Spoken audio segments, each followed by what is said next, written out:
इस बात को याद रखना कि मैं बहुत ही जल्दी मर जाऊंगा।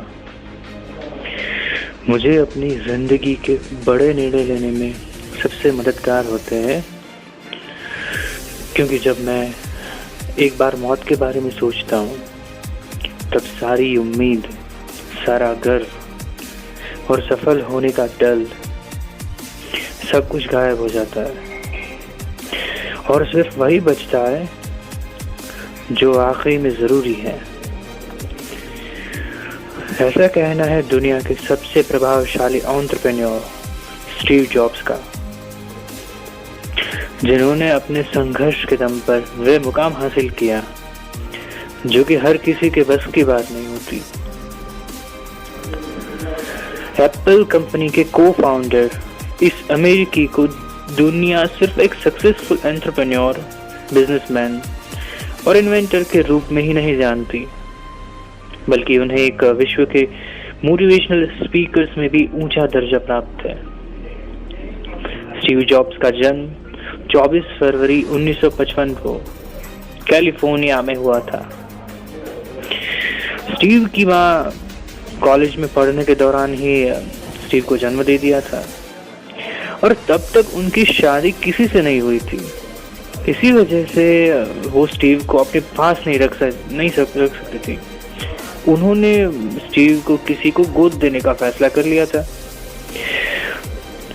स्टीव जॉब्स को कैलिफोर्निया में रहने वाले पॉल और कार्ला जॉब्स ने गोद ले लिया। पॉल और कार्ला मिडिल क्लास फैमिली से बिलोंग करते थे और उनके पास ज्यादा पैसे भी नहीं हुआ करते थे। फिर भी वो स्टीव की हर जरूरतों को पूरा करने में लगे हुए थे और उन्हें सबसे अच्छे स्कूल में पढ़ा दिया। स्टीव की प्रारंभिक स्टडीज जो थे मोंटालोमा स्कूल में हुई थी और सन 1972 में अपने कॉलेज की पढ़ाई के लिए ओरेगन के रीड कॉलेज में एडमिशन ले लिया, जो कि वहाँ की सबसे कॉस्टली, महंगी कॉलेज थी, जिसकी वजह से उनके माता पिता हर प्रयासों के बाद भी उनकी फी नहीं चुका पाते थे। स्टीव को भी अपने परिवार वालों को प्रॉब्लम में देख के रहा नहीं गया था उससे। उन्होंने फी भरने के लिए वीकेंड्स में कोल्ड ड्रिंक के बोतल्स बेचना शुरू कर दिया और पैसे की कमी के कारण पास के मंदिर में जाके वहां मिलने वाले मुफ्त खाना खाने लगे। अपने होटल का किराया बचाने के लिए अपने दोस्त के कमरों में जमीन पर ही सो जाया करते थे। इतना कुछ करने के बावजूद पूरी फी नहीं जुट पाती थी और अपने माता पिता को कड़ी मेहनत करता हुआ देख उनसे रहा भी नहीं गया और उन्होंने कॉलेज छोड़ दी।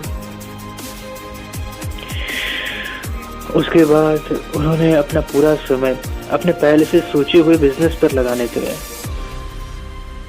स्टीव ने अपने स्कूल की दोस्त वोजनिया के साथ मिलकर अपने पिता के छोटे से गैराज में ऑपरेटिंग सिस्टम मैकिंटॉश तैयार किया और इस ऑपरेटिंग सिस्टम सॉफ्टवेयर को बेचने के लिए एप्पल नाम के कंप्यूटर का निर्माण करना चाहते थे,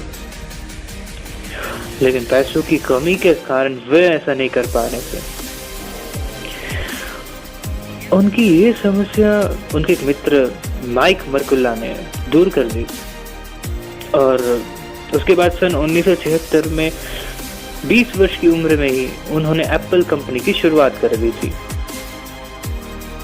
स्टीव और उनके मित्रों की कड़ी मेहनत से देखते ही देखते कुछ सालों में एप्पल कंपनी एक छोटे से गैराज से बढ़ के $2 अरब और 4000 कर्मचारियों वाली कंपनी बन चुकी थी।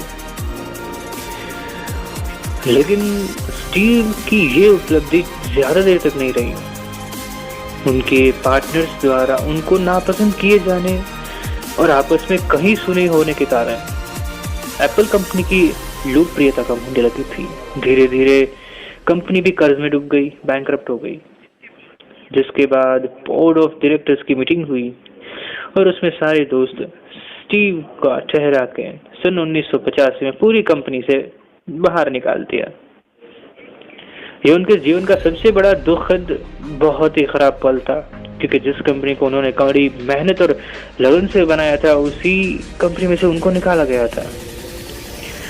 स्टीव के जाते ही कंपनी की हालत और बदतर हो गई थी।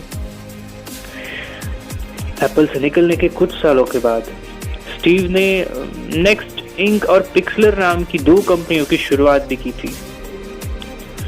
वो भी काफी सफल रही थी। एप्पल अब धीरे धीरे टूटती जा रही थी, और ऐसा देखते हुए एप्पल के बोर्ड ऑफ डायरेक्टर्स ने स्टीव जॉब्स को वापस कंपनी में आने के लिए बहुत रिक्वेस्ट की। 1996 में स्टीव ने फिर से एप्पल ज्वाइन कर लिया और पिक्सलर को एप्पल के साथ जोड़ने के लिए कह दिया। स्टीव अब एप्पल के सीईओ बन चुके थे। जब स्टीव वापस एप्पल में आए थे, तब एप्पल में 250 प्रोडक्ट्स अवेलेबल थे। उन्होंने आने के बाद अगले कुछ सालों में इसकी संख्या 10 कर दी और केवल 10 प्रोडक्ट्स पे अपना ध्यान केंद्रित करने लगे। उनका ये मानना था कि प्रोडक्ट की क्वांटिटी नहीं, क्वालिटी में ध्यान देना चाहिए।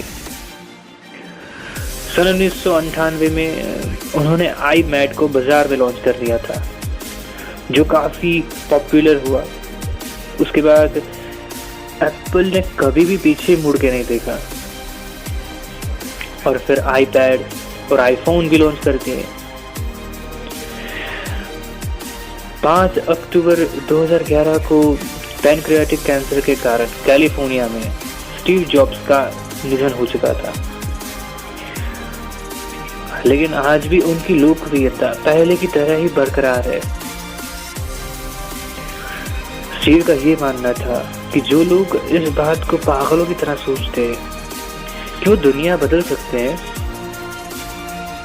सच में वो दुनिया के बदलते भी हैं। आपका बहुमूल्य समय देने के लिए बहुत बहुत धन्यवाद। वीडियो को लाइक करके आप हमारा मनोबल बढ़ा सकते हैं।